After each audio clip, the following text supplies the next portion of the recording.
being a fan of Mopar. I really am. I've had so many different Mopar vehicles, including the family van. And I've had several different Chrysler Town and Countries, Dodge Caravans, all from actually the first generation all on to up to the latest one where they finally killed off the Dodge Caravan.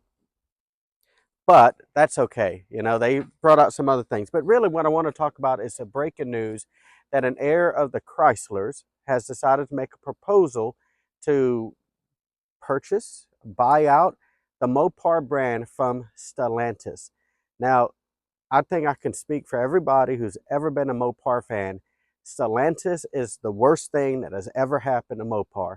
They have practically killed off the Chrysler brand. They they're doing, it seems like, everything they can to kill off Dodge. And Dodge has always been to me an exciting brand with the muscle cars and pure American muscle. You had the Challenger, the Charger, and the Hellcat, the what is it, the Demon. All of these things, so cool. I mean, they even came out with the Viper. Now, of course, all that's been way too much more than I can ever afford, but still knowing that it was from that brand. And then to hear how Stellantis has decided to basically they're killing the Charger.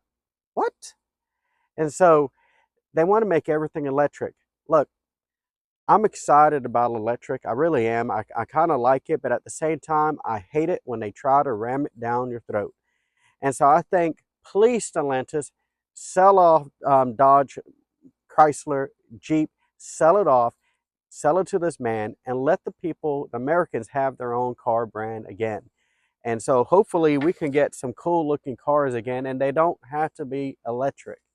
And so my first, let's see, I've really learned how to work on vehicles, unfortunately, through Dodge. But see, the thing is, I bought a lot of old vehicles and I fix them up.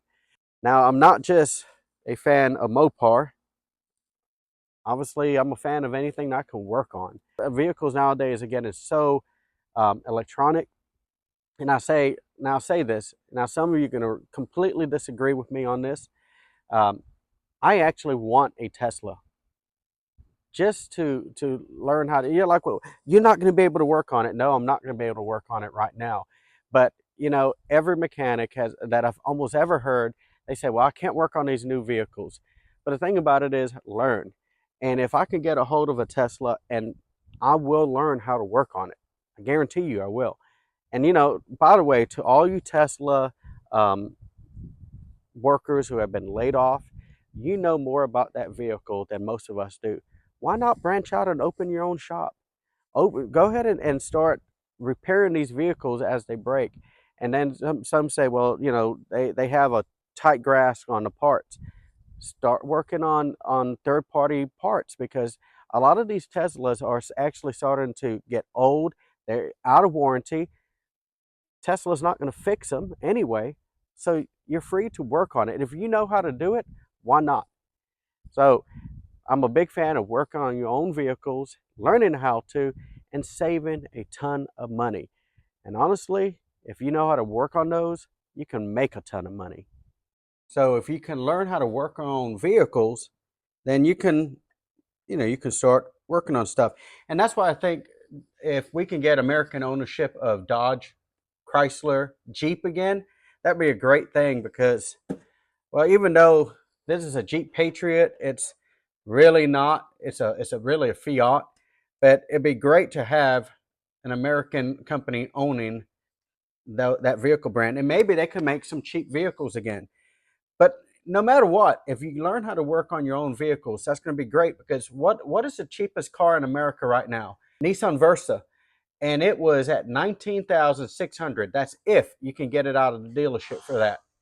So even that, who wants a Nissan Versa? It has Nissan has the worst transmissions out there. And so if you can, I mean, who can afford, like Ford? They have their F-150s, and in fact, Stellantis with Jeep and all that, they raised the prices so much that it's not uncommon for a pickup truck to cost 60, 70, 80, $90,000. We're talking about a pickup truck. So if we can get an American company that focuses on what Americans want. And right now, we want some cheap cars. I remember growing up with the S10s and the Rangers and the Escorts and just name it. All these little cars. Remember the Dodge Neon?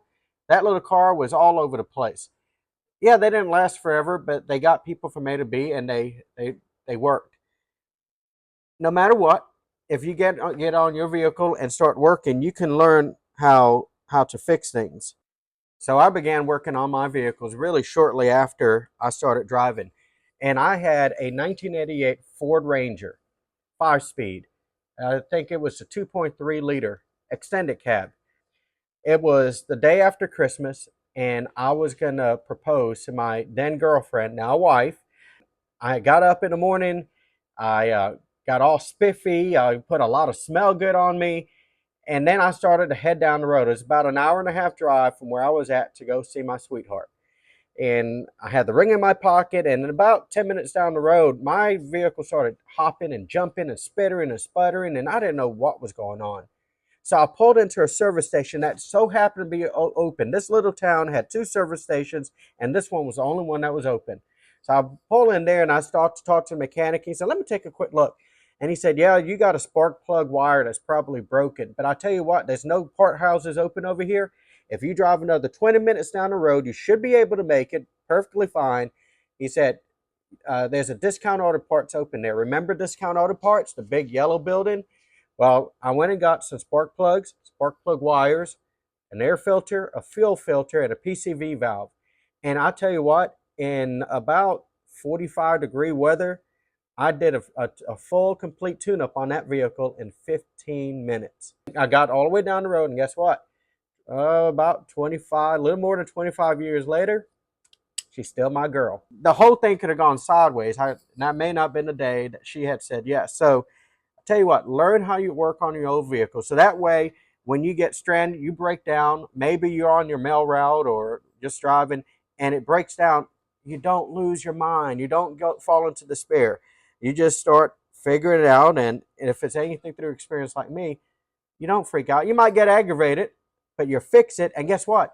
You won't have a $750 car payment. It's paid for, you fix it, and you'll get there. So for Mailman Mechanic, I'll see you at the mailbox.